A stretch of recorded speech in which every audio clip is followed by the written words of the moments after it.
Hello guys, आप सभी को अपने YouTube channel Parth destination polytechnic channel पर पॉलिटेक्निक एंट्रेंस एग्जाम की तैयारी चलता है। तो आप सभी इस चैनल से जुड़कर अपना पॉलिटेक्निक पैरामेडिकल डेंटल की तैयारी कर सकते हैं। अगर आप सभी पॉलिटेक्निक पैरामेडिकल डेंटल की तैयारी करते हैं तो आप सभी इस चैनल से जुड़कर अपना पॉलिटेक्निक पैरामेडिकल डेंटल की तैयारी करिए।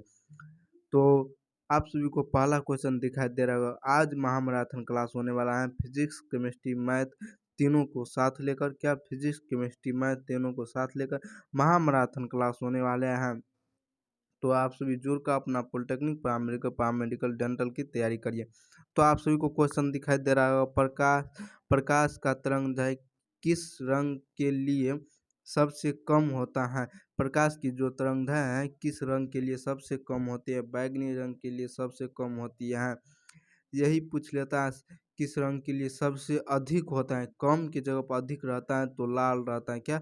लाल। आप सभी को दिखाई दे रहा होगा नीचे क्वेश्चन, सूर्य से सबसे नजदीक स्थित ग्रह है। सूर्य के सबसे नजदीक स्थित ग्रह कौन सा है? बुध। सूर्य के सबसे नजदीक स्थित ग्रह कौन सा है? बुध। अगला क्वेश्चन आप सभी को दिखाई दे रहा होगा, वस्तु का अधिकतम भार होता है। वस्तु का जो अधिकतम भार होता है वह पृथ्वी के केंद्र पर होता है। कहाँ पे होता है? पृथ्वी के केंद्र पर। वस्तु का जो अधिकतम भार होता है वह कहाँ रहता है? पृथ्वी के केंद्र पर। सबसे फिर से एक बार क्वेश्चन को समझ लीजिए। प्रकाश का जो तरंगदैर्घ्य है किस रंग के लिए सबसे कम होता है? कम। सबसे कम किस रंग के लिए होता है? कम। तो आपका हो गया बैगनी रंग के लिए सबसे कम। और कह देगा यही कम की जगह पर अधिक रहेगा तो अधिक रहेगा यहाँ पे, तो क्या होगा? लाल। लाल होगा। अधिक रहता तो लाल होता और कम है तो बैगनी हुआ है। और सूर्य का सबसे नज़दीक स्थित ग्रह कौन सा है? बुध। सूर्य के सबसे नज़दीक ग्रह। और वस्तु का अधिकतम भार होता है पृथ्वी के केंद्र पर होता है। वस्तु का अधिकतम भार कहाँ होता है? पृथ्वी के केंद्र पर। ताप वैद्युत पुंज ताप वैद्युत पुंज एक यंत्र है जो मापता है विकिरण को। जो मापता है किस चीज को? विकिरण को। ये गेस्ट क्यू क्वेश्चन है। कौन सा क्वेश्चन है? गेस्ट क्यू क्वेश्चन, जो हम आप सभी को लिए ये 8-9 दिन के अंदर में देने वाले हैं। वही क्वेश्चन बहुत अच्छा क्वेश्चन होने वाला है। तो आप सभी जरूर सभी क्वेश्चन को बारीकी से समझिएगा। क्या कहता है? ताप वैद्युत पुंज एक यंत्र है। ताप वैद्युत पुंज एक यंत्र है जो मापता है विकिरण को। किसको मापता है? विकिरण को। अगला क्वेश्चन आप सभी के सामने आ चुका है। इस क्वेश्चन का राइट आंसर बताइए क्या होगा? इस क्वेश्चन का राइट आंसर क्या बताइए? आघात अर्धचालक में वैद्युत चालकता का कारण है। अर्धचालक में वैद्युत चालकता का मान है इलेक्ट्रॉन एवं छिद्र। क्या? अर्धचालक में विद्युत चालकता का कारण है इलेक्ट्रॉन एवं छिद्र का कारण है। क्या? इलेक्ट्रॉन एवं छिद्र का कारण है। अगला क्वेश्चन आप सभी के सामने दिखाई दे रहा है। दो ध्वनि तरंगे के बीच व्यक्तीकरण तब हो सकता है जब उसकी आवृत्ति जो समान रहेगा। क्या? आवृत्ति समान रहेगा। दो ध्वनि तरंगे के बीच व्यक्तीकरण तब हो सकता है जब उसकी आवृत्ति समान होगा। क्या? आवृत्ति जो समान होगा। ताप के बढ़ाने पर गैसीय माध्यम में ध्वनि का वेग जो है क्या होगा? ध्वनि का वेग होगा गैसीय माध्यम में बढ़ता है। क्या? बढ़ता है या बढ़ेगा। ताप के बढ़ाने पर गैसीय माध्यम में ध्वनि का जो वेग है बढ़ाने पर बढ़ता है। अगला क्वेश्चन आप सभी के नीचे दिखाई दे रहा है। बर्फ का पानी में बदलना एक कौन सा परिवर्तन है? बर्फ का जो है पानी में बदलना कौन सा परिवर्तन है? भौतिक परिवर्तन। बर्फ का जो बदलना होता है भौतिक परिवर्तन। अगला क्वेश्चन आप सभी के सामने आ रहा है। इस क्वेश्चन का राइट आंसर बताइए। मानव आँख को देखने वाला प्रकाश तरंगदैर्घ्य कितना होता है? 600 nm। कितना? 600 nm होता है क्या? 600 nm। अगला क्वेश्चन आप सभी को कहता है एक रॉकेट कार्य करता है। रॉकेट जो है कार्य करता है किस सिद्धांत पर कार्य करता है? रेखीय संवेग संरक्षण के सिद्धांत पर। रेखीय संवेग संरक्षण के सिद्धांत पर क्या? रेखीय संवेग संरक्षण के सिद्धांत पर रॉकेट जो कार्य करता है संवेग संरक्षण के सिद्धांत पर। अगला क्वेश्चन आप सभी को कहता है प्रथम परमाणुवीय रिएक्टर की किनके द्वारा निर्मित किया गया है? प्रथम परमाणुवीय रिएक्टर किनके द्वारा निर्मित किया गया है? फर्मी के द्वारा निर्मित किया गया है। किसके द्वारा? फर्मी के द्वारा। कोक में कार्बन की प्रतिशत कितना होता है? कोक जो होता है उसमें कार्बन की प्रतिशत कितना होता है? 90% कार्बन की मात्रा होती है। कितने परसेंट? 90%। इससे पहले क्वेश्चन आपका कहा था प्रथम परमाणुवीय रिएक्टर किनके द्वारा निर्मित किया जाता है? फर्मी के द्वारा। किसके द्वारा? फर्मी के द्वारा। मानव आंख को देखने वाला प्रकाश तरंगदैर्घ्य 600 nm। अगला क्वेश्चन आप सभी के सामने आ रहा है। इस क्वेश्चन का राइट आंसर बताइए कितना होगा। आप सभी के सामने क्वेश्चन आ चुका है। एक साधारण आंख के लिए स्पष्ट दृष्टि की न्यूनतम दूरी होता है। एक साधारण आंख के लिए स्पष्ट दृष्टि की न्यूनतम दूरी 25 सेंटीमीटर होता है। ये सभी को पता होगा 25 सेंटीमीटर, लेकिन ये बार बार क्वेश्चन पूछता है। बल और विस्थापन के बीच की किस कोण से अधिकतम कार्य करता है? बल और विस्थापन के बीच किस कोण सबसे अधिक कार्य करता है? सबसे अधिक कार्य करता है 0 डिग्री। कौन सा? 0 डिग्री।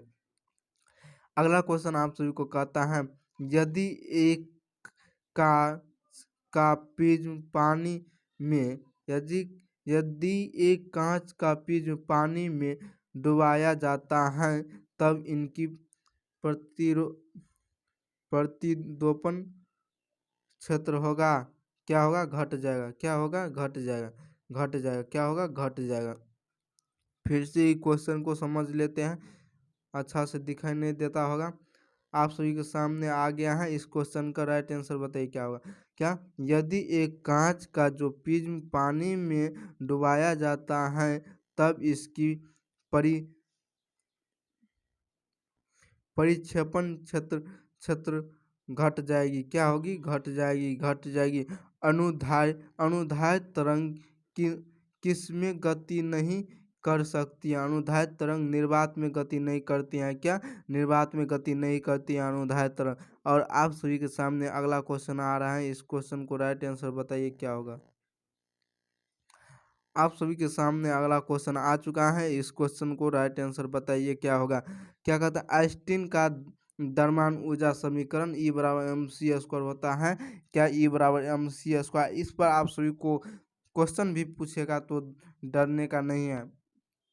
आइंस्टीन का जो द्रव्यमान ऊर्जा समीकरण जो है E बराबर mc होता है। ये अधिकतर फॉर्मूला पूछता है। क्या? फॉर्मूला पूछता है। कौन सा दर्पण हमेशा काल्पनिक प्रतिबिंब बनाता है? कौन सा जो दर्पण है जो हमेशा काल्पनिक प्रतिबिंब बनाता है? क्या? प्रतिबिंब बनाता है। उत्तल दर्पण और समतल दर्पण।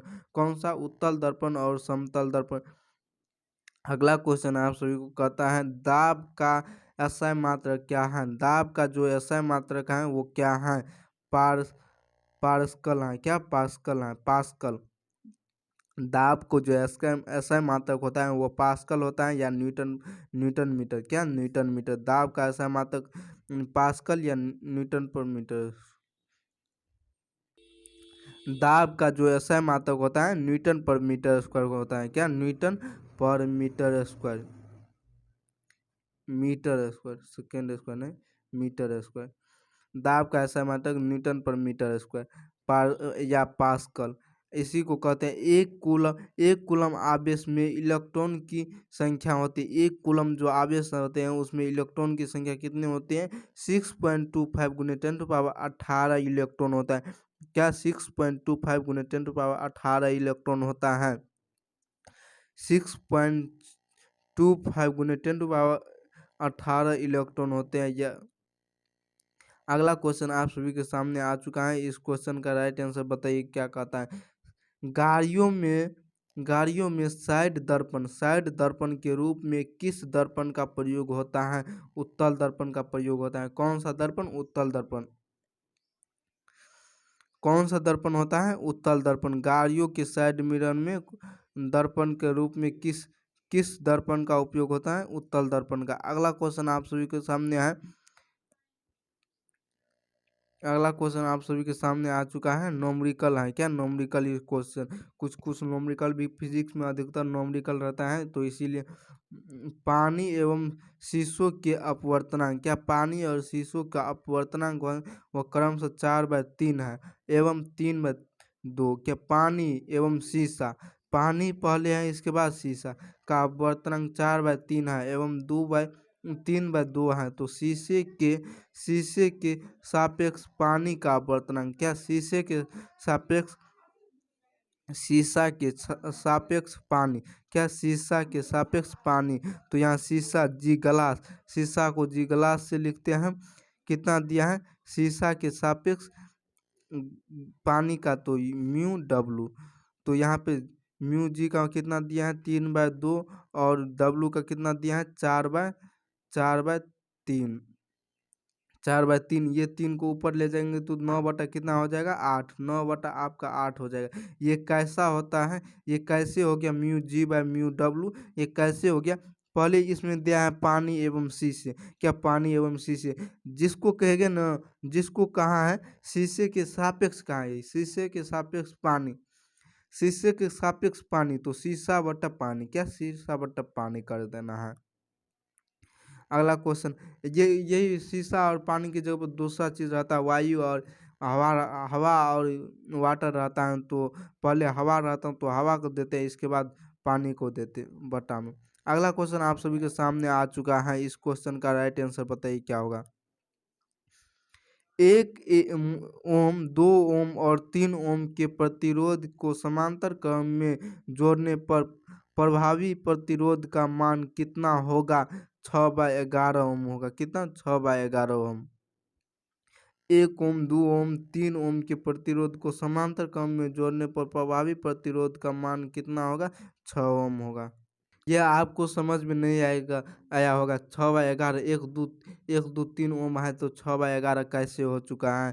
तो सबसे पहले समांतर क्रम में निकालने के लिए 1/RP होता है। क्या 1/RP बराबर 1/R1 प्लस 1/R1 R2/1/R3 ऐसे रहता है। तो आप सभी को डायरेक्ट कर लेना है। क्या 1/1 2 3 का एलसीएम कितना हो जाएगा? 6। और इसको 1 को 6 से गुना करेंगे तो कितना? 6 बार में, प्लस 2 को 6 से गुना करेंगे तो 3 दूना 6 होता है। तो आप सभी को 3 हो चुका है। और यहाँ पे 3 दूना 6 तो 2, तो कितना हो चुका है? 3 2 5 6 5 11, 11/6 आया है। तो 6/11 कैसे हो गया? क्योंकि इसको कोना कोनी जब गुना करेंगे, कोना कोनी गुना, आरपी बराबर निकालना है हमें। क्या आरपी बराबर निकालना है? तो आरपी बराबर हो गया 6/11 हो चुका है। कितना? इसको कोना कोनी गुना करेंगे, 1 है, 1 बटा कितना हो गया? 11 बराबर आरपी। तो आरपी बराबर हो गया 6/11। आप सभी का राइट आंसर। अगला क्वेश्चन आप सभी के सामने आ रहा है। इस क्वेश्चन को राइट आंसर बताइए क्या होगा। अगला क्वेश्चन आप सभी के सामने आ चुका है। राइट आंसर बताइए इसका क्या होगा। एक सेकेंड। इस क्वेश्चन को राइट आंसर बताइए क्या होगा। आप सभी के सामने क्वेश्चन है। यदि दो बल सदिश के परिमाण 6 न्यूटन तथा 8 न्यूटन है और वे परस्पर लंबवत लगे हैं, तो उसके परिणामी बल का परिमाण होगा 10 न्यूटन होगा। 10 न्यूटन होगा। कितना? 10 न्यूटन। आप सभी को 11th में फार्मूला याद होगा। जो 10th में है उसको तो फार्मूला नहीं याद होगा। R² बराबर होता है P² प्लस Q²। जब ऐसे होगा, ये P रहेगा, ये Q रहेगा, या A रहेगा, ये B रहेगा, तो A² plus B² plus 2AB cos theta होता है R² बराबर। यहाँ तो RQ है, तो RQ cos थीटा है। तो P का मान और Q का मान कितना दिया है? 6 न्यूटन और 8 न्यूटन। 6 newton 8 newton. गुना 6 8 कॉस कॉस 90 डिग्री जीरो हो जाता है, तो ये पूरा टर्न कितना हो जाएगा 0। ये पूरा टर्न कितना हो जाएगा 0। 6 का स्क्वायर होता है 36, 6 का स्क्वायर 36, 8 का स्क्वायर 64 होता है। इसको जब r का स्क्वायर है इस पर रूट चढ़ेगा और 36 को 64 को जोड़ेंगे तो कितना हो जाएगा 100। कितना 100 रूट में रहेगा तो आपका कितना हो जाएगा 10 न्यूटन आ गया है आपका आंसर। तो चलिए देखते हैं अगला क्वेश्चन आप सभी को क्या कहता है। अगला क्वेश्चन आप सभी के सामने अगला क्वेश्चन आ चुका है। एक रेलगाड़ी 11 मीटर पर सेकेंड के वेग से चलती है। वेग ब्रेक लगने पर रेलगाड़ी 121 मीटर चलकर रुक जाती है। विस्थाप विरामावस्था में आगे आगे आने में समय लगेगा। क्या कहते हैं क्वेश्चन फिर से समझ लीजिए। एक जो रेलगाड़ियाँ हैं जो 11 मीटर पर सेकेंड के वेग से चलती हैं, ब्रेक लगने पर रेलगाड़ी 121 मीटर चलकर रुक जाती हैं। 100 ब्रेक लग जाता है तो 121 मीटर चलकर रुक जाती हैं। और विरामावस्था में आगे में समय लगेगा। आगे में कितना समय लगेगा? आप सभी को 11th में ये फार्मूला है v बराबर v² बराबर u² प्लस 2as। यही होता है v बराबर u प्लस at। और एक फार्मूला होता है v² v और आप सभी को v² v और एक फार्मूला और होता है v बराबर ut प्लस हाफ at²। ये फार्मूला आता है v बराबर। और एक फार्मूला आता है v बराबर u प्लस at v² बराबर u² प्लस 2as।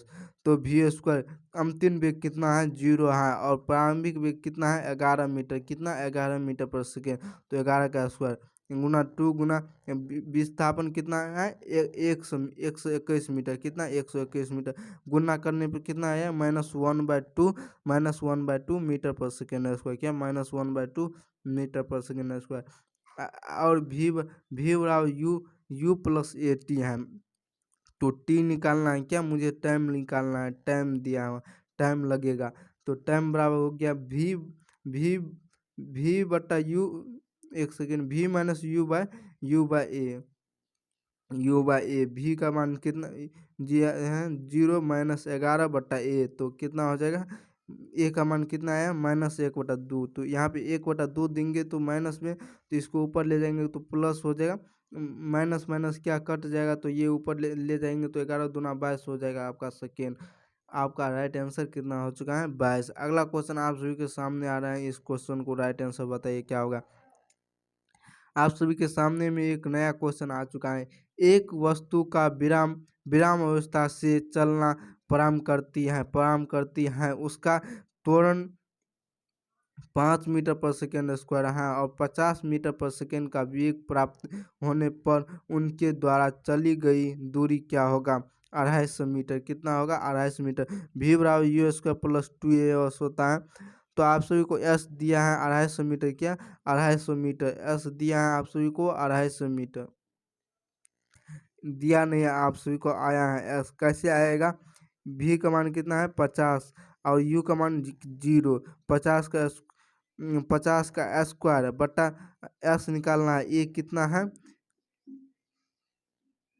ये आप सभी का 5 मीटर पर सेकेंड स्क्वायर है। तो 5 दूना 10 कितना हो चुका है 10 और 25 यू कितना 0 और भी 50 को वर्ग 2500 कितना 2500 बट्टा कितना हो जाएगा आपका 5 दूना 10 ये 0 से 0 कैंसिल। 250 आपका आ चुका है। कैसे आया है आप सभी को समझ में आया होगा।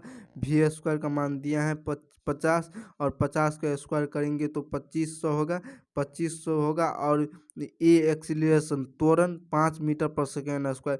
त्वरण का क्या होता है मीटर पर सेकेंड स्क्वायर, तो 5 है तो 5 और 2 से गुना किए तो 10 हुआ और 10 को 0 कैंसिल हो गया 250 मीटर आया। अगला क्वेश्चन आप सभी के सामने आ रहा है। इस क्वेश्चन को राइट आंसर। अगला क्वेश्चन आप सभी के सामने आ चुका है।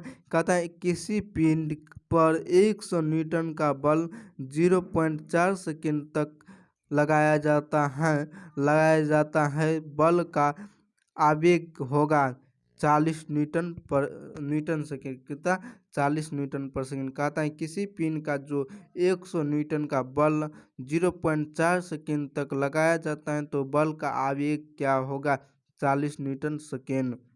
बल का आवेग बराबर बल गुना समय, कितना बल गुना समय। आप सभी को कल बताए हुए थे, कल के क्लास में बल गुना समय होता है न्यूटन न्यूटन न्यूटन सेकेंड, कितना न्यूटन सेकेंड। तो इसको गुना करेंगे तो 100 गुना 0.4 पॉइंट उड़ेगा तो 10 आएगा, ये 0 से 0 कैंसिल, 10 चुके 40 न्यूटन सेकेंड आप सभी का आंसर होगा। अगला क्वेश्चन आप सभी को सामने आ रहा है, इस क्वेश्चन को राइट आंसर बताइए क्या होगा। एक पिन पर 40 न्यूटन का बल लगाने से वह वस्तु बल की दिशा में 60 डिग्री के कोण पर 20 मीटर विस्थापित हो जाता है तो बल द्वारा कृत कार्य क्या होगा। 40 न्यूटन का बल लगाने से वह बल की दिशा में 60 डिग्री का कोण बनाता है। 40 न्यूटन को जो बल लगाया गया है वो 60 डिग्री का कोण बनाता है और 20 मीटर विस्थापित हो जाता है तो बल का कार्य कितना होगा बताइए। तो इस क्वेश्चन का राइट आंसर बताइए क्या होगा। एक पिन पर 40 न्यूटन का बल लगाने से वह बल की दिशा में 60 डिग्री का कोण बनाता है और 20 मीटर विस्थापित हो जाता है तो बल द्वारा कृत कार्य होगा। कार्य बराबर फॉर्मूला होता है एफ एस कॉस थीटा। क्या एफ एस कॉस थीटा, ये फॉर्मूला आप सभी 11वीं में पढ़िएगा। F S cos theta, F बल और विस्थापन दिया है 40 गुना कितना 40 गुना 20 आपका दिया है गुना कॉस 60 डिग्री का मान कितना होता है, कॉस 60 डिग्री का मान 1/2 होता है तो 2 से ये 2 20 दूना 40 होता है तो 20 गुना कितना होगा 400 जूल, कितना 400 जूल। आप सभी को सामने आ गया है एक नया क्वेश्चन। इस क्वेश्चन को राइट आंसर बताइए क्या होगा। इस क्वेश्चन का राइट आंसर बताइए क्या होगा। 0.10 किग्रा की द्रव्यमान की गोली को 400 मीटर पर सेकेंड के वेग से विरामावस्था में लगाने के लिए कार्य करना पड़ेगा। कितना कार्य करना पड़ेगा, कितना कार्य करना पड़ेगा 8000 जूल, कितना 8000 जूल, 8000 जूल कार्य करना पड़ेगा। अगला क्वेश्चन आप सभी के सामने आ रहा है, इस क्वेश्चन का राइट आंसर बताइए क्या होगा। कहता है किसी पिन का 6 न्यूटन का बल लगाने पर पिन पर 2 मीटर की दूरी तय करता है तो कृत कार्य का मान होगा। W बराबर एफ एस होता है, W बराबर एफ एस या F S cos theta, F S और कितना दिया 6 न्यूटन 2 मीटर 6 दूना 12 जूल, कितना 12 जूल। तो आगे चलिए करते हैं केमिस्ट्री को क्वेश्चन। अभी फिजिक्स को किया है क्या,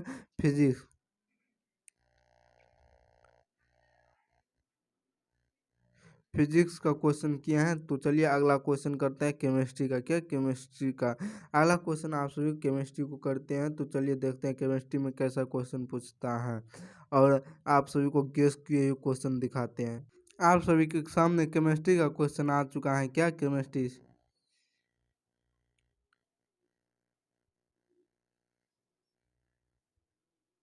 केमिस्ट्री का क्वेश्चन आ चुका है जी। तो धनावेशित परमाणु को कहते हैं, धनावेशित परमाणु को क्या कहते हैं, धनावेशित परमाणु रहेगा तो उसको क्या कहेंगे, धनायन। ताप बढ़ाने पर आयन की मात्रा क्या होती है, बढ़ती है। ताप बढ़ाने पर आयन की जो मात्रा होती है वो बढ़ती है। सम आयन की उपस्थिति में आयन की मात्रा घटती है। क्या सम आयन की स्थिति जो है आयन की मात्रा घटती है। सम आयन की स्थिति में आयन की जो मात्रा होती है वो क्या होती है तो घटती है। आयन की मात्रा क्या होती है, घटती है। अगला क्वेश्चन आप सभी को कहता है आयन की मात्रा प्रभावित होती है। आयन की जो मात्रा होती है प्रभावित होती है सम आयन की उपस्थिति में। किसमें, सम आयन की उपस्थिति में। किस चीज़ में होती हैं? सम आयन की उपस्थिति में। अगला क्वेश्चन आप सभी के सामने में आ चुका है। इस क्वेश्चन को राइट आंसर बताइए क्या होगा? FeCl3 FeCl3 FeCl3 का जलीय विलयन होता है अम्लीय। FeCl3 का जलीय विलयन क्या होता है? अम्लीय होता है। FeCl3 जो है उसका जलीय विलयन क्या होता है? अम्लीय। FeCl3 को क्या कहते हैं? तो क्या हुआ? अम्लीय होता है। FeCl3 का जलीय विलयन अम्लीय होता है। अगला क्वेश्चन आप सभी को कहा है 0.0001 MSCl के विलयन का पीएच मान होगा। कितना होगा पीएच मान? इसमें कितना है पॉइंट? कितना है पॉइंट के बाद कितने कितने हैं? 1 2 3 4 कितना है? 1 2 3 4 4 कितना? 4 अंक है। कितना? 4 अंक। और 10 की पावर 14 होता है पीएच मान निकाल। स्केल पर कितना होता है? 10 की पावर 14 कितना होता है? 10 की पावर 14 होता है। 14 होता है और -4 करना है। क्या -4 करना है? तो कितना बचेगा? -4 नहीं करना है। 10 के बाद जितना रहेगा ना SCl एम पीएच कहेगा, पीएच मान कहेगा निकालने के लिए, तो जो रहेगा वही आपका आंसर हो जाएगा। पीएच मान कहेगा जबकि निकालने के लिए जो रहेगा वही आपका आंसर हो जाएगा। जो रहेगा वही आपका आंसर हो जाएगा। क्या? जो रहेगा वही आपका आंसर हो जाएगा। अगला क्वेश्चन आप सभी के सामने आ रहा है। इस क्वेश्चन को राइट आंसर बताइए।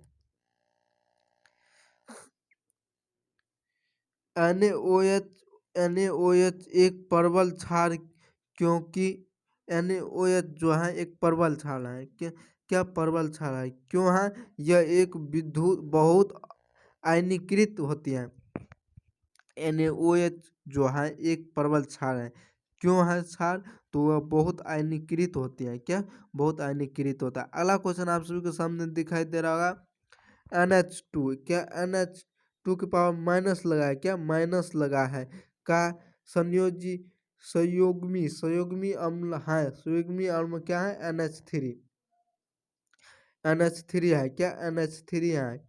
NH3 NH2 के पावर में माइनस लगा है का संयुग्मी अम्ल है NH3। HBr को संयुग्मी क्षार है। संयुग्मी Br की पावर माइनस लगा है। क्या? Br माइनस लगा है। Br minus. मिश्रित लवण बनाता है। मिश्रित लवण बनाता है एक अम्ल व 2 क्षार की क्रिया होगी। क्या? एक अम्ल और 2 क्षारियों की जो क्रिया होगी तो मिश्रित लवण बनेगा। अम्ल 1 और 2 क्षार, अम्ल 1 2 क्षार को मिलने से मिश्रित लवण बनता है। एक अम्ल और 2 क्षार को मिलने से क्या बनता है? मिश्रित लवण।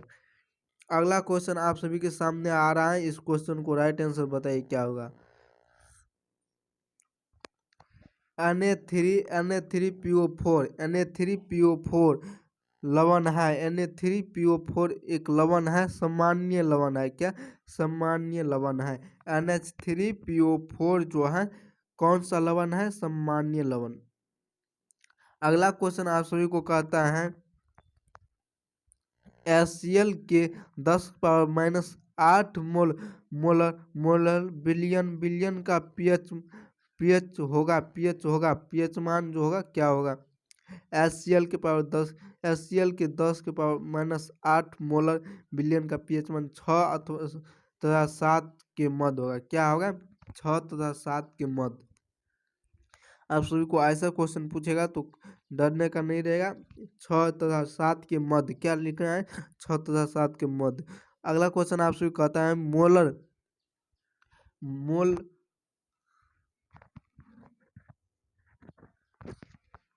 मोर लवण है। मोर लवण है दिक लवण। कौन सा है? दिक लवण।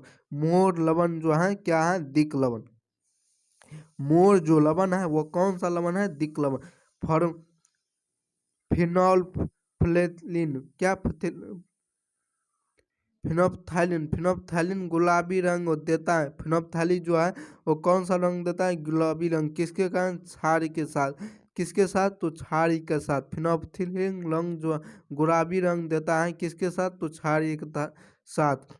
फिनोल्फ्थालीन है एक दुर्बल अम्ल। क्या? फिनोल्फ्थालीन एक जो है क्या है दुर्बल अम्ल है, क्या दुर्बल अम्ल। फिनोल्फिथलीन जो एक रंग है वो कौन सा है, क्षार के साथ देता है। गुलाबी जो रंग देता है वो कौन सा है, क्षार के साथ देता है। फिनोल्फिथलिक कौन सा रंग देता है, गुलाबी रंग देता है, वो दुर्बल अम्ल। फिनोल्फिथलीन जो है एक कौन सा अम्ल है, दुर्बल अम्ल है। अगला क्वेश्चन आप सभी के सामने आ रहा है, इस क्वेश्चन को राइट आंसर बताए। पीएच पैमाने पर पैमाने पीएच पैमाना विक, विकसित किया था सोरेनसन ने, किसने, सोरेनसन ने। पीएच जो पैमाना है उसको किसने विकसित किया था, सोरेनसन ने। NH4Cl का पीएच मान होगा, NH4Cl का पीएच मान कितना होगा, 7।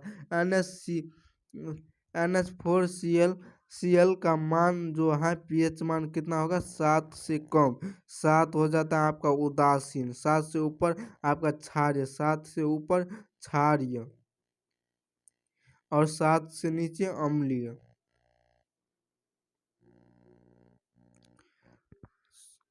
सूचक सूचक वे पदार्थ हैं जो अम्ल तथा क्षार के साथ भिन्न भिन्न रंग देता है। अम्ल तथा क्षार के साथ जो मिलेगा तो विभिन्न रंग देगा। कौन, सूचक के जो पदार्थ हैं जो अम्ल तथा क्षार के साथ मिलकर भिन्न भिन्न रंग देते हैं। NH4Cl का पीएच मान कितना होता है, 7 से कम। अगला क्वेश्चन कहता है आप सभी को NaCl नमक का जो पीएच मान है वो कितना है, 7, जो उदासीन है। नमक उदासीन होता है, NaCl का पीएच मान कितना होता है, 7। मोलरता प्रदर्शित होता है, मोलर बटे लीटर पर सेकेंड, मोलर पर लीटर सेकेंड, कितना, मोलर पर लीटर सेकेंड। आप सभी को दिखाई दे रहा होगा मोलरता बराबर, मोलरता प्रदर्शित होती है मोलर पर लीटर सेकेंड। अगला क्वेश्चन आप सभी को कहता है मोलर मोलर बिलियन वह है जिसमें जिसमें विलेय का 1 मोल होता है। विलेय का कितना, 1 मोल होता है। विलायक के 1000 ग्राम के बराबर, क्या है, 1000 होता है, कितना, 1000, विलायक के 1000। अगला क्वेश्चन आप सभी को कहता है किसी पदार्थ के विलेयता विलेयता किस कारण कारक के द्वारा होता है। किसी पदार्थ की विलेयता जो है किस कारण के द्वारा प्रभावित नहीं होती हैं, किस कारण के द्वारा प्रभावित नहीं होती हैं, तो दाब के द्वारा। किसके कारण, दाब के द्वारा। अगला क्वेश्चन आप सभी को सामने आ रहा है, इस क्वेश्चन को राइट आंसर आप सभी बताइए क्या होगा।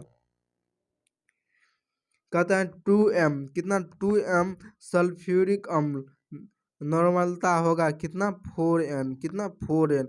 2m सल्फ्यूरिक अम्ल की नॉर्मलता 4n होगा।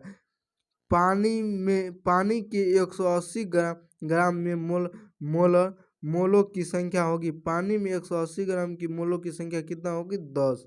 180/18 अनुभार कितना होता है। पानी H2O होता है, क्या, H2O होता है। ऑक्सीजन का कितना होता है, 16।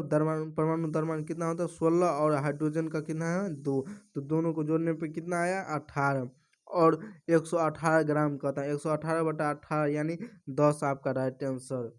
अगला क्वेश्चन आप सभी के सामने आ रहा है, इस क्वेश्चन को राइट आंसर बताइए क्या होगा।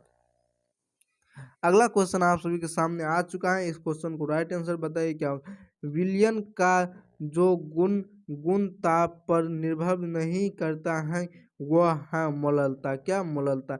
विलयन का जो गुण ताप पर निर्भर नहीं करता है वह है मोलरता। मेंडलीव की आवर्त सारणी में आवर्तों की संख्या कितनी होती है, 7। मेंडलीव की जो आवर्त सारणी है, आवर्त सारणी, उसमें आवर्तों की संख्या कितने हैं, 7, और वर्गों की संख्या कितने हैं, 9। 7 और 9, यही आप सभी को कह लेता मेंडलीव। और मोसले कहता है, मोसले मोसले कहता है इसमें आवर्तों की संख्या 7 है, आवर्त की संख्या 7 है, और वर्गों की संख्या कितनी है, 18। और 18वां वर्ग को क्या कहते हैं, शून्य वर्ग, अक्रिय गैस। 17वां वर्ग को क्या कहते हैं, हैलोजन ग्रुप, क्या, हैलोजन ग्रुप।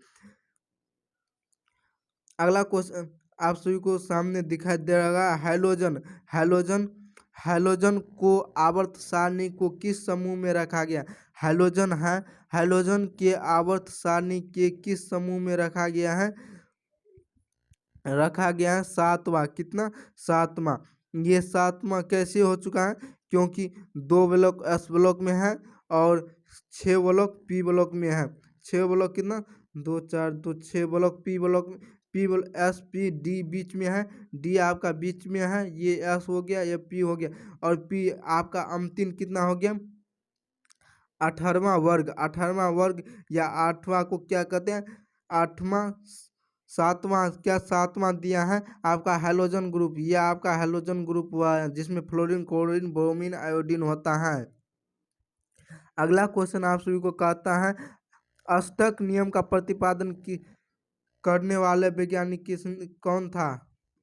कहता है आप सभी को अष्टक अष्टक नियम का प्रतिपादन करने वाला वैज्ञानिक कौन का नाम क्या था? अष्टक का जो नियम दिया था उसको प्रतिपादन करने वाला वैज्ञानिक का नाम न्यूलैंड था। क्या कौन था? न्यूलैंड।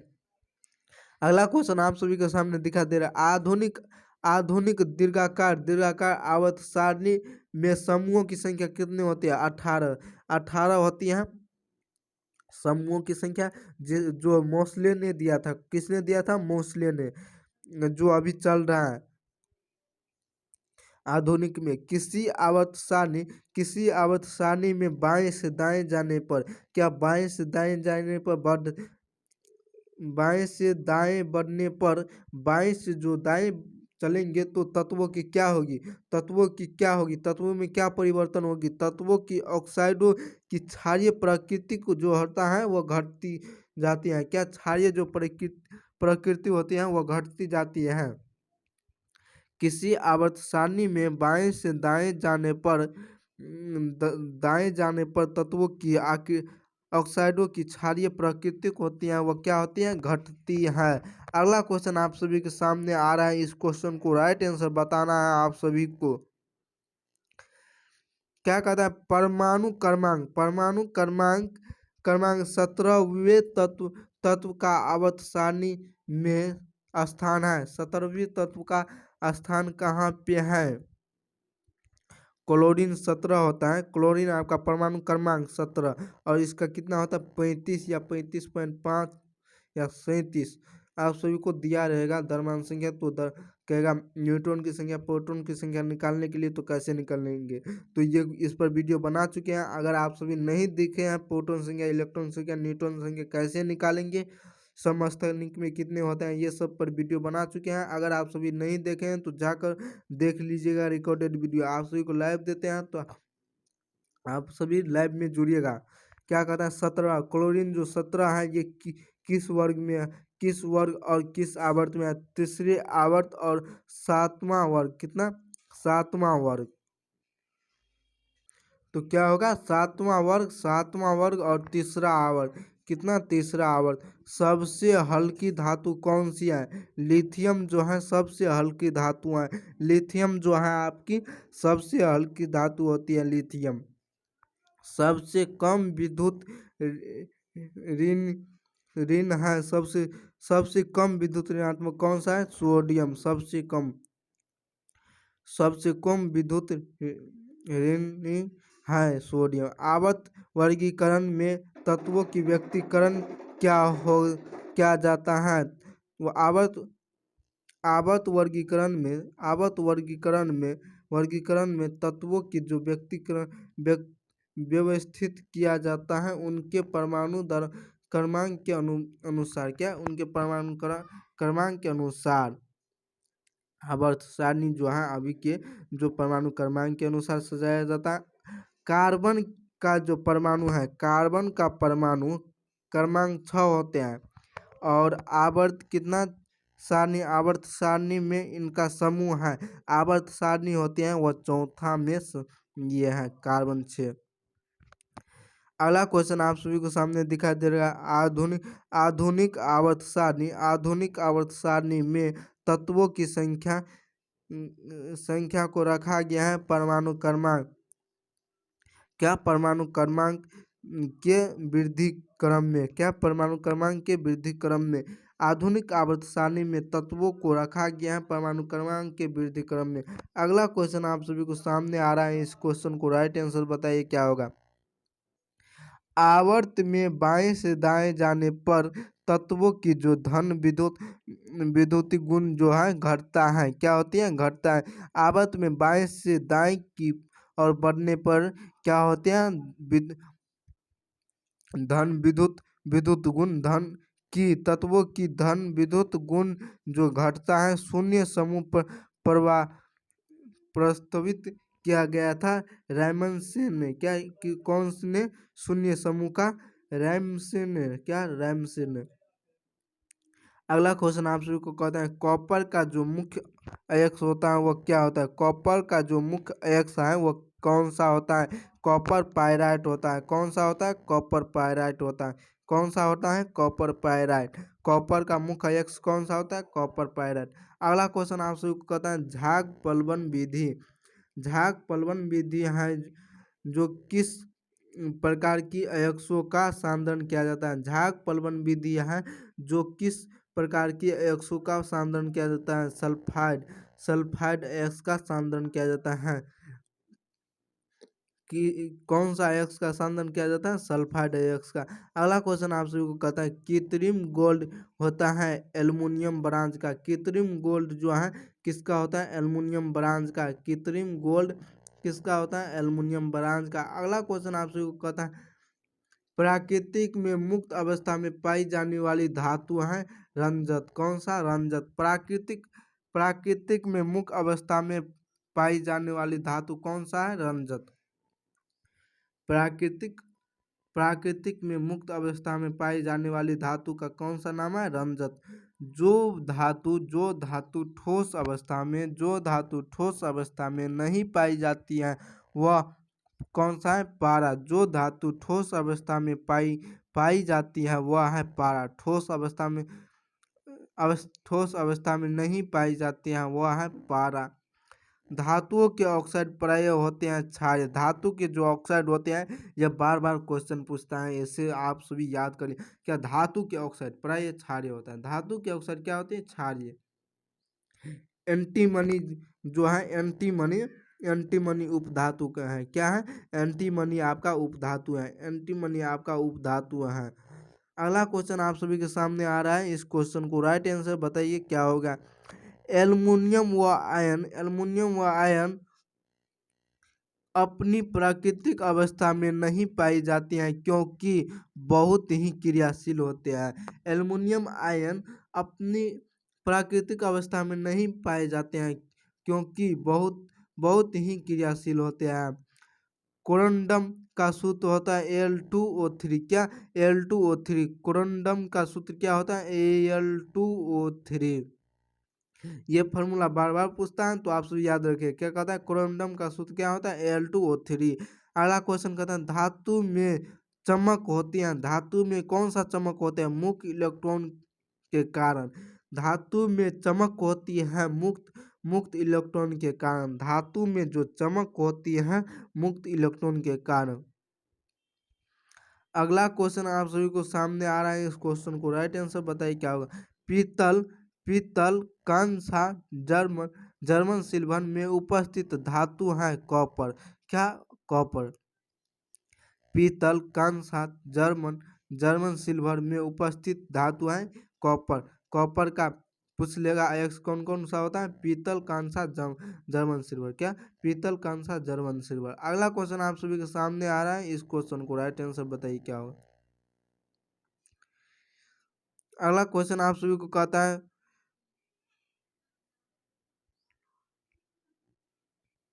फॉपलेदर कॉपर है। कॉपर जिसमें लगभग 2% अशुद्धियाँ। फॉपलेदर कॉपर जिसमें लगभग 2% अशुद्धियाँ होती है। एमरी नाम दिया था, एमरी नाम किसने दिया था, अशुद्ध एलुमिना को। क्या, अशुद्ध एलुमिना को। शुद्ध जल का पीएच मान कितना होते हैं, 7 होते हैं। शुद्ध जल का पीएच मान कितना होते हैं, 7 होते हैं। तो चलिए अगला क्वेश्चन करने वाले हैं मैथ की। क्या, मैथ की।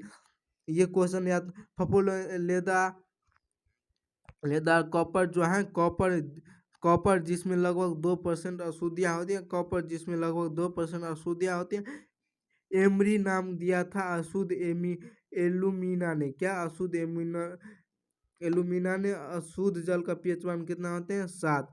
तो चलिए अगला क्वेश्चन करने वाले हैं मैथ का, तो आप सभी तैयार रहिए, मैथ का क्वेश्चन आने वाले हैं। तो चलिए मैथ की क्वेश्चन देखते हैं कैसा रहता है मैथ का क्वेश्चन। तो आप सभी के सामने मैथ का क्वेश्चन आ चुका है। क्या मैथ का क्वेश्चन आ चुका है? तो आप सभी क्वेश्चन दिखाई दे रहा होगा, चित्र में एक्स का मान बताइए। तो आप सभी बताइए एक्स का मान यहाँ पे है, तो ये 120 है, ये 40 है, तो एक्स का मान कितना होगा? एक्स प्लस 40 करेंगे तो ये कौन का मान आ जाएगा? कितना कितना आ जाएगा आप सभी का? एक्स प्लस 40 बराबर 120 दिया है। कितना? 120 दिया है, तो 100 बराबर 20, तो एक्स का मान कितना हो चुका है? 80। 120 में से 40 घटाएंगे तो 80 आपका राइट आंसर होगा। अगला क्वेश्चन आप सभी को कहता है समबाहु त्रिभुज A B C C D भुजा भुजा ए बी के माध्यिका को सी डी स्क्वायर बराबर होगा। सी डी स्क्वायर बराबर क्या होगा? जैसे ये त्रिभुज है, इसमें ए बी सी दिया है, जिसमें क्या कहता है सी डी ए बी के माध्यिका पे है, तो सी डी स्क्वायर बराबर क्या होगा? सी डी ये बीच में हो चुका है,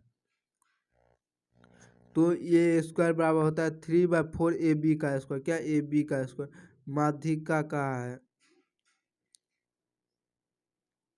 आप सभी का क्या हो जाएगा? 3/4 ए बी का स्क्वायर। क्या? 3/4 ए बी का स्क्वायर आप सभी का राइट आंसर। अगला क्वेश्चन चलिए दिखाते हैं आप सभी को क्या कहता है अगला क्वेश्चन आप सभी के सामने आ चुका है। इस क्वेश्चन को राइट आंसर बताइए क्या होगा? त्रिभुज ए बी सी में कोण बी कोण सी के अंत अर्धक बिंदु ओ पर मिलाते हैं। अर्धक बिंदु ओ जो है ओ पर मिलाते हैं, तो यदि ए कोण जो ए है जो 70 डिग्री का है, कितना 70 डिग्री का, और बी ओ का क्या निकालने के लिए कहता है? ओ सी का बी ओ सी का निकालने के लिए कहता है। तो बी ओ सी बराबर क्या? 90 प्लस कोण a/2 हो सकता है, तो 70 का 35 में 90 जोड़ेंगे तो आप सभी का कितना आ जाएगा? 125 राइट आंसर आपका। अगला क्वेश्चन चलिए देखते हैं क्या कहता है। अगला क्वेश्चन आप सभी के सामने दिखाई दे रहा है कौन ए बी सी एक समबाहु त्रिभुज है। क्या? समबाहु त्रिभुज है, जिसकी भुजा 2a है, जो इसके शीर्ष लंब ए डी की लंबाई क्या होगी? ए डी के जो लंबाई पूछा है क्या होगी? ए बी सी एक समबाहु त्रिभुज है, जिसकी भुजा 2a है, जो उसके शीर्ष लंब ए डी की लंबाई क्या होगी? A√3 होगी। क्या? A√3 होगी। अगला क्वेश्चन आप सभी को आ रहा है, इस क्वेश्चन को राइट आंसर बताइए क्या होगी?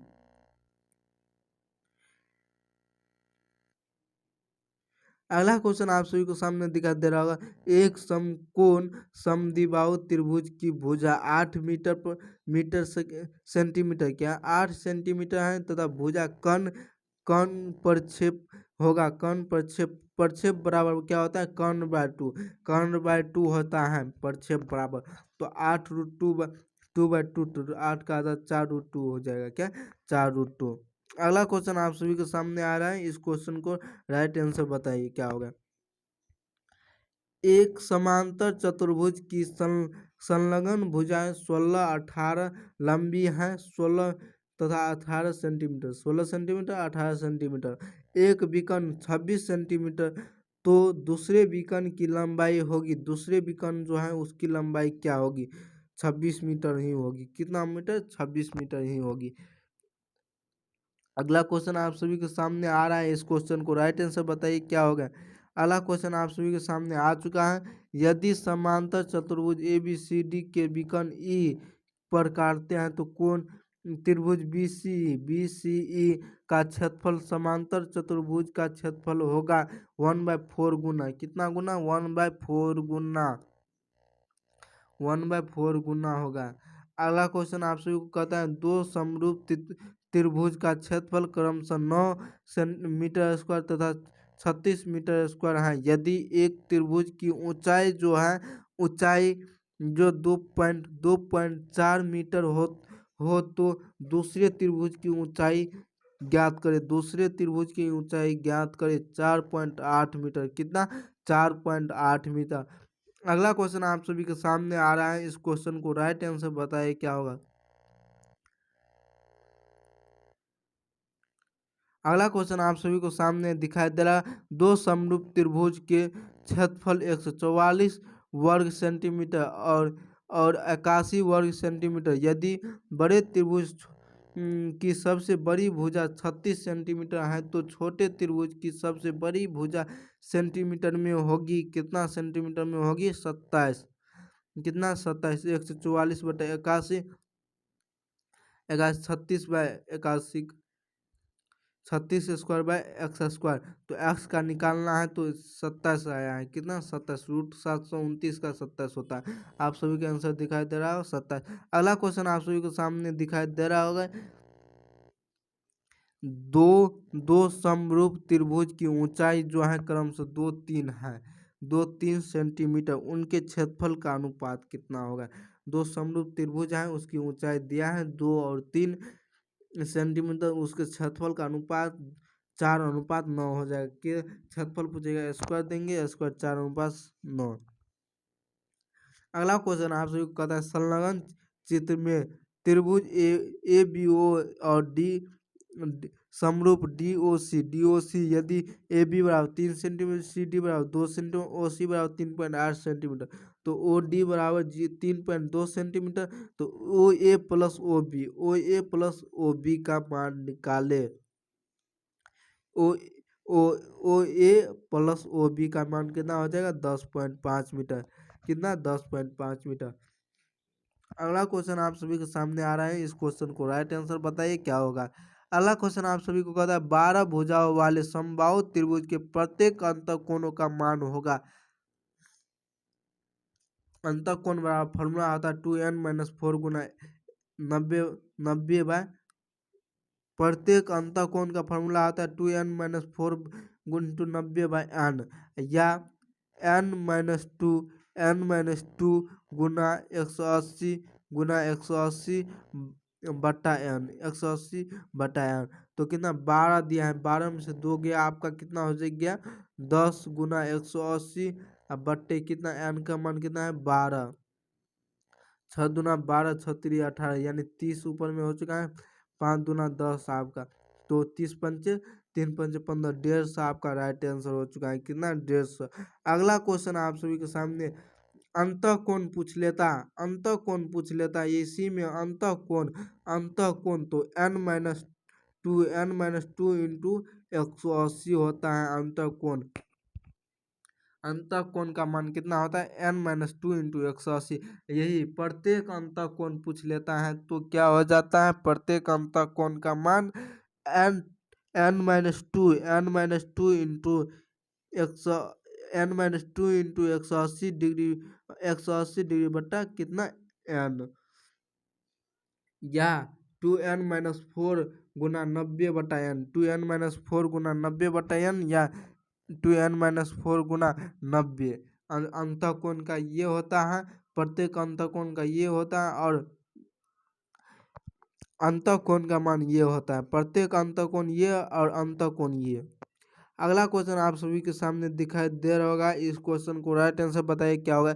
100 मीटर त्रिज्या वाले वृत्तीय पथ पर 25 पाई मीटर चलने पर केंद्र पर आंतरिक कोण का मान रेडियम में होगा। रेडियम में कितना होगा? 25 पाई चलने पर केंद्र का आंतरिक कोण का रेडियम में क्या होगा? 100 मीटर त्रिज्या वाले वृत्त पथ पर 25 पाई मीटर चलने पर केंद्र के आंतरिक कोण का मान क्या होगा? थीटा बराबर होता है L/R, क्या? लंबाई बटा, तो 25 पाई/100 पाई/4 आपका राइट आंसर हो चुका है। क्या? पाई/4 आपका राइट आंसर। अगला क्वेश्चन आप सभी के सामने दिखाई दे, 10 भुजा वाले समबाहु का प्रत्येक बहिष्कोण का मान होता है 36 डिग्री। समबाहु का प्रत्येक बहिष्कोण कितना डिग्री का होता है? 36 डिग्री का। कितना डिग्री का? तो 36 डिग्री का। अगला क्वेश्चन आप सभी के सामने दिखाई दे रहा होगा, यदि कोई कर्मिक रेखा n बराबर घुमाकर अपनी प्रारंभिक स्थिति में आ जाती है तो कोण वह घूमी होगी 4n समकोण का। कितना? 4n समकोण का। एक रेडियन का कोण बराबर होता है π/2 समकोण। कितना? एक रेडियन का π/2 समकोण पूछा 90 डिग्री। 90 का पाई होता है 180। 180 और इसको 90 करने के लिए 2 से भागा करेंगे तो π/2 समकोण। अगला क्वेश्चन आप सभी को कहता है 28 सेंटीमीटर त्रिज्या वाले 28 सेंटीमीटर त्रिज्या वाले वृत्त का जो 22 सेंटीमीटर लंबी चाप की केंद्र पर कोण जो आंतरिक करता है कितना का करता है 45 डिग्री का। कितना का? 45 डिग्री का। 2πr/θ/360 2πr/θ/360 गुना करने पर कितना आया है? 45 डिग्री आपका आंसर आया है। वृत्त की लंबाई L बराबर θ/2πr/θ/360। L बराबर L का मान 22 और थीटा निकालना का है और पाई का मान होता है 22/7 और आर कितना दिया है? आर आपका 28 सेंटीमीटर दिया है त्रिज्या जो आपका कट का है 45 डिग्री। अगला क्वेश्चन आप सभी को कहता है इस क्वेश्चन को राइट आंसर बताइए क्या होगा। अगला क्वेश्चन आप सभी के सामने आ चुका है 3π/4 रेडियन का अंशों का मान होगा। अंशों का मान 135 डिग्री होगा। कितना? 135 डिग्री। 3π/4 रेडियन 3π/4 गुने 180/π यानी 135 डिग्री। कितना? 100 पाई से पाई कैंसिल 4 4 चौको 16 2 0 4 पंचे 20 45 तिया 90 135 आपका राइट आंसर। यदि tan a बराबर x/y तो cos a बराबर मान होगा y/y √x² प्लस y²। क्या? √x² plus y²। p और b का मान दिया है तो h का मान निकालने के लिए √p² प्लस b² होता है तो x² plus y² x² plus h का मान x² y²। cos थीटा बराबर होता है क्या? b/h। b का मान कितना दिया है? b का मान आपका y है तो y/h का मान कितना निकला है? x² plus y² root under में आपका राइट आंसर हो चुका है। अगला क्वेश्चन आप सभी के सामने दिखाई दे रहा होगा। कहता है यदि 4 tan थीटा बराबर 5 तो 2 sin theta plus 2 cos theta by 6 cos theta गुने -3 sin थीटा का मान होगा।